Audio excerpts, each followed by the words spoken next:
Hello students, good morning. I am your Sasikant sir. Welcome back once again in my YouTube channel AECC Tutorial. I have taught you many rules of syntax in the previous videos, and today I have about an exercise related to syntax rules in which I am going to solve many questions of syntax. आप सभी को मेरे YouTube channel AECC tutorial में स्वागत है। और मैंने पहले के वीडियोस में बहुत सारे सिंटैक्स के रूल आपको पढ़ाया है, और आज मैं इस वीडियो में आपको सिंटैक्स पर आधारित एक्सरसाइज लेकर आया हूं, और इसका मैं सॉल्यूशन खुद ही करूंगा। तो आपको देखना है, इसमें ध्यानपूर्वक देखना है। और अभी तक आपने अगर हमारे चैनल जो है AECC ट्यूटोरियल को सब्सक्राइब नहीं किए हैं तो आप सब्सक्राइब कर ले, और साथ साथ में बेल आइकन को भी दबा दे, ताकि जितने भी मैं स्टडी मटेरियल्स अपने YouTube के चैनल पर प्रोवाइड करूंगा तो आपको नोटिफिकेशन मिलता रहेगा। तो देखिए, सिंटैक्स में आज हम VVI जो 2021 एग्जाम के लिए बताने जा रहा हूं, और इस पर एक एक्सरसाइज करने जा रहा हूं। एक्सरसाइज जो है उसको सॉल्व करूंगा, बताऊंगा किस तरह से क्वेश्चन दिया रहेगा, उसको कैसे बनाना है एग्जाम में। तो आइए चलते हैं, हम लोग देखते हैं एक्सरसाइज। चलिए देखते हैं एग्जाम्पल को। लिखा हुआ है कि take the correct form of the verb given in bracket. जो पोस्ट में दिया हुआ है सही क्रिया के रूप, उसी को क्या करना है, निशान लगाना है, टिक करना है। एकदम पूरा जो बताया जा रहा है सब एकदम एग्जाम पैटर्न पर बताया जा रहा है। जो एग्जाम में प्रश्न पूछता है जिस तरह से, वैसे बताया जा रहा है। तो लिखा हुआ है आई विश, आई यहाँ पर ब्लैंक से खाली स्थान है, ये किंग, और यहाँ पर आपका जो ऑप्शन है बाज और वेयर दिया हुआ है। तो याद रखिएगा कि जितने भी मैंने सिंटैक्स के रूल को पढ़ाया था उसमें बताया गया था कि जब सेंटेंस सपोजिशनल रहता है, I wish, he wishes, we wish, इस तरह से शुरू होता है। इफ आई ओनली से शुरू हो, ओह दैट से शुरू हो, और सपोजिशनल हो, मतलब कि कोरी कल्पना वाला हो, तो वैसे में उसके साथ मतलब सब्जेक्ट जो है सिंगुलर रहे या प्लूरल रहे, वर्ब जो है हमेशा प्लूरल आता है। तो इसके लिए आपको क्या हो जाएगा, I wish I were a king, यहां पर था वाज और यहां है वर, तो इसके साथ लगाएंगे आई वर ए किंग। सेंटेंस सिंगुलर हो या सेंटेंस यहां पर दिया हुआ सब्जेक्ट, इसका याद रखना है कि सब्जेक्ट जो है वो सिंगुलर हो या सब्जेक्ट प्लूरल हो, सपोजिशनल की बात होगा तो उसमें क्या होगा, वर्ब जो है हमेशा प्लूरल आता है, इसलिए आई वर हो जाएगा। यहाँ पर देखिए लिखा हुआ है ओह दैट, काश, यहाँ आई विश का मतलब ही काश ही था, इच्छा जता रहा था, और यहाँ भी काश इच्छा ही जता रहा है, ये भी सपोजिशनल ही है। तो इसके साथ भी सब्जेक्ट सिंगुलर है, फिर भी हम वर्ब जो है उसको प्लूरल लेंगे, तो इसमें भी क्या होगा, वर हो जाएगा। Oh that he were alive today, काश वे आज जीवित होते, ऐसा उसकी इच्छा है, इस तरह से बता रहा है। तो इसके साथ भी क्या करेंगे, हम वर्ब जो है प्लूरल लेंगे, और यहाँ पर वर हो जाएगा। याद रखना है वास है और वर है, तो यहाँ पर वर का प्रयोग करेंगे। अब देखिए राइस एंड करी, यह दे रहेगा bread and butter, pair words. याद रखना है कि युग्म शब्द और ये जो युग्म शब्द है उससे क्या हो रहा है, एक फूड का बोध हो रहा है, व्यंजन भोजन का बोध हो रहा है, दोनों मिलकर एक भोजन बना रहा है, दोनों का उद्देश्य एक हो, तो ऐसे में युग्म शब्दों को सिंगुलर माना जाता है और उसके साथ सिंगुलर वर्ब लगाते हैं। तो इसके साथ क्या हो जाना चाहिए, इज हो जाएगा। राइस एंड करी या bread and butter is my favourite food हो जाएगा। यहाँ पर याद रखना, जब दोनों का उद्देश्य एक ही हो, अगर दोनों रहता इसमें और दोनों का उद्देश्य एक ना होता, अलग अलग हो जाता, कोई मटेरियल नाम रहता, तो उसके साथ दो मटेरियल नाउन आते हैं, दोनों का एक अलग उद्देश्य होता है, मतलब कि जाति का बोध कराता, एक क्लास का बोध कराता, तो उससे क्या होता है, सब्जेक्ट को प्लूरल माना जाता और उसके साथ प्लूरल वर्ब का प्रयोग होता। अगला है a boy and a girl.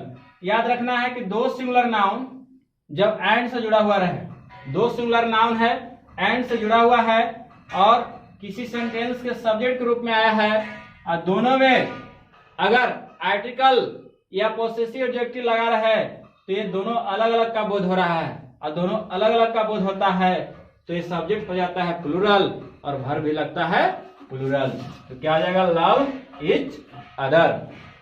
यहां देखिए टाइम एंड ट्राइड, दो अनकाउंटेबल नाउन है, दो सिंगुलर अनकाउंटेबल नाउन है, SUN है सिंगुलर अनकाउंटेबल नाउन और जुड़े हुए हैं क्या से, एंड से हैं। तो ये दो अलग अलग चीजों का वर्णन कर रहे हैं, इसलिए ये दोनों भिन्न है। तो दो अलग अलग हो जाने पर ये प्लूरल हो गया और इसके साथ क्या हो जाएगा, प्लूरल वर्ब का प्रयोग करेंगे तो हो जाएगा वेट फॉर नो मैन। मतलब समय और समुद्र की लहरें, टाइड उसको कहते हैं जो समुद्र में लहर उठता है।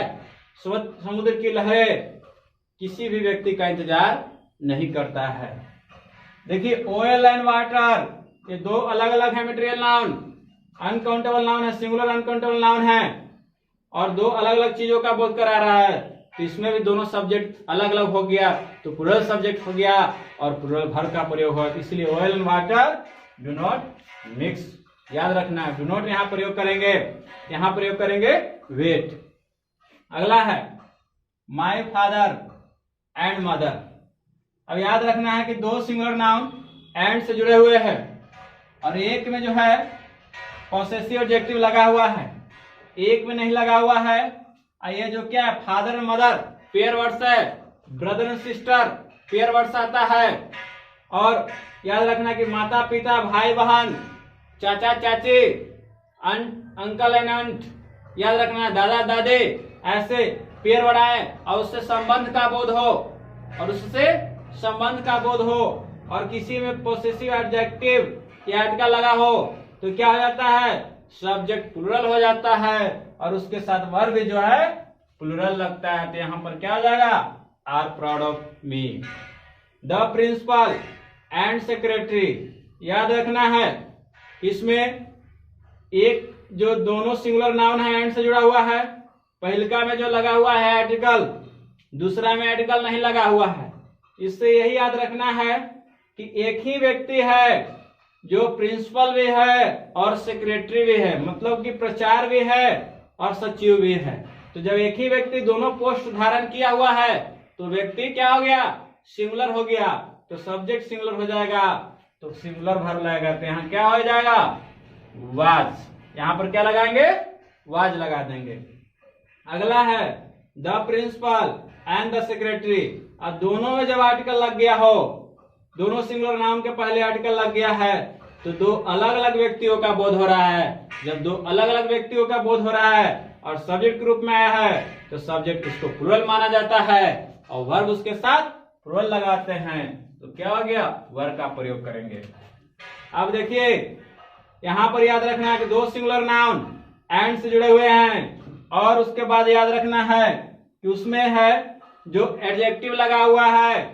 तो देखिए ब्लैक एंड व्हाइट, एक ही सिंगुलर नाउन में ये ब्लैक एंड व्हाइट आ रहा है, यहाँ पर क्या है एडजेक्टिव और क्वालिटी आ रहा है और एक काव है लिखा हुआ, अर्थात एक ही गाय है, एक में एडजेक्टिव लगा हुआ है। ये ब्लैक एंड व्हाइट काव, एक ही गाय है जो काली और सफेद है, तो एक ही गाय का बोध हो रहा है तो सब्जेक्ट क्या हो जाएगा, सिंगुलर, उसके साथ वर्ब भी क्या लगा देंगे, सिंगुलर। तो क्या हो जाएगा, इज का प्रयोग करेंगे। आप देखना है ब्लैक एंड व्हाइट, अब दोनों में लगा हुआ है, एडजेक्टिव के पहले दोनों एडजेक्टिव में आर्टिकल लगा हुआ है, मतलब एक जो काले और एक सफेद, अर्थात दो गाय की बात हो रही है, एक काली है और एक सफेद है। तो दो जब अलग लगा गए हैं तो सब्जेक्ट हो गया प्लूरल, तो वर्ब लगाएंगे प्लूरल। तो याद रखना, एक बार फिर से दोहरा दे रहा हूं कि कोई कल्पना वाले सेंटेंस में हम क्या करते हैं, सब्जेक्ट सिंगुलर हो या प्लूरल हो, अगर वो शुरू हो जाता है आई विश से, वी विश से, ही wishes, they wish, if only, I could, oh that, ऐसे आता है। कोई कल्पना करते हैं तो चाहे सब्जेक्ट सिंगुलर हो या प्लूरल हो, वर्ब हमेशा प्लूरल लगता है।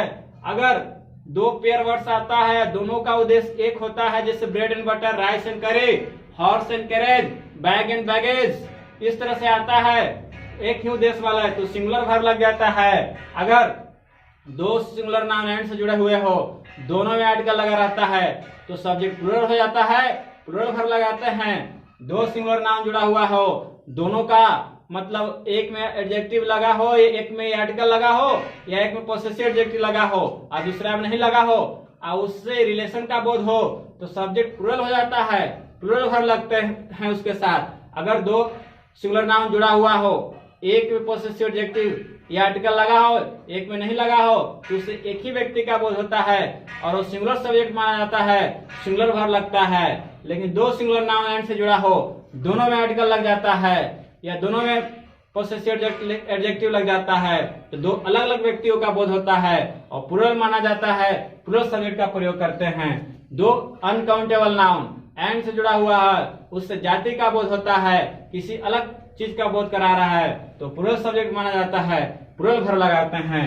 और साथ साथ में याद ये रखना है कि एक एडजेक्टिव के पहले आर्टिकल लगा हो और एक एडजेक्टिव के पहले आर्टिकल नहीं लगा हो, उसके बाद सिंगुलर नाउन का बोध हो, तो एक ही का बोध होता है। अब दोनों एडजेक्टिव के पहले आर्टिकल लगा हो और उसके बाद सिंगुलर नाउन दिया हो, तो अलग अलग मतलब इससे बोध होता है और उसके साथ प्लूरल वर्ब का प्रयोग किया जाता है। तो चलिए देखते हैं अगला sentence, you, he and I. आपको याद होगा कि हमने बताया था आपको रूल जब पढ़ाया था सिंटेक्स के, तो उसमें 231 रूल पढ़ाया था आपको, तीनों पर्सन के प्रोनाउन के बारे में बताया था कि अगर सेंटेंस में तीनों पर्सन के प्रोनाउन 231 रूल को फॉलो करके आता है, मतलब कि सेकंड पर्सन, थर्ड पर्सन और फर्स्ट पर्सन एक साथ सेंटेंस में आता है और गुड सेंस में आता है, तो उसे प्लूरल माना जाता है और उसके साथ प्लूरल वर्ब का प्रयोग करते हैं। तो यू, ही एंड आई, देखिए 231 है, 2, 3, 1 है। अब यहाँ पर लिखा हुआ गुड फ्रेंड्स है। सेंस अर्थ कैसा दे रहा है? अच्छा अर्थ दे रहा है, गुड सेंस में है। तो यहाँ पर वर्ब चुनना है इज और आर में। तो इस जब सब्जेक्ट ही प्लूरल हो गया तो इसके साथ प्लूरल वर्ब का प्रयोग करेंगे, तो लगा देंगे यहाँ पर आर का प्रयोग हो जाएगा। अगला सेंटेंस है आई, यू एंड ही। 1, 2, 3, 123 तीनों पर्सन के प्रोनाउन है और जब बैड सेंस में भी आता है और 123 के सीक्वेंस को फॉलो करता है तो उसे प्लूरल सब्जेक्ट माना जाता है और उसके साथ भी क्या करते हैं हम लोग, वर्ब का प्रयोग प्लूरल ही करते हैं। तो इसके साथ गिल्टी ऑफ थेफ्ट, तो देखिए दोषी है, तो यहाँ पर सेंस दे रहा है बैड सेंस, मतलब किसी बुरे कार्य का वो मतलब कि दोषी पाया गया है, जैसे चोरी का दोषी पाया गया है, थेफ्ट याद रखना है, थेफ्ट चोरी का दोषी पाया गया है। तो 123 को फॉलो कर रहा है और इसके साथ हम भी प्लूरल वर्ब का प्रयोग करेंगे, तो क्या होगा, वर हो जाएगा। अगला है ए नंबर ऑफ स्टूडेंट्स। याद रखिएगा ए नंबर ऑफ से बहुत का अर्थ निकलता है और इतना बहुत कि उसकी गिनती निश्चित नहीं है, अनिश्चित हो जाता है, बहुत और वो अनिश्चित हो जाता है। ए नंबर ऑफ के बाद प्लूरल प्रोनाउन आता है या प्लूरल ये सब्जेक्ट आता है, प्लूरल वर्ब, प्लूरल सब्जेक्ट आता है, प्लूरल नाउन, तो याद रखना है कि उससे अनिश्चित संख्या का बोध हो रहा है और उसके साथ प्लूरल वर्ब का प्रयोग करते हैं, तो क्या हो जाएगा, है पास्ट हो गया।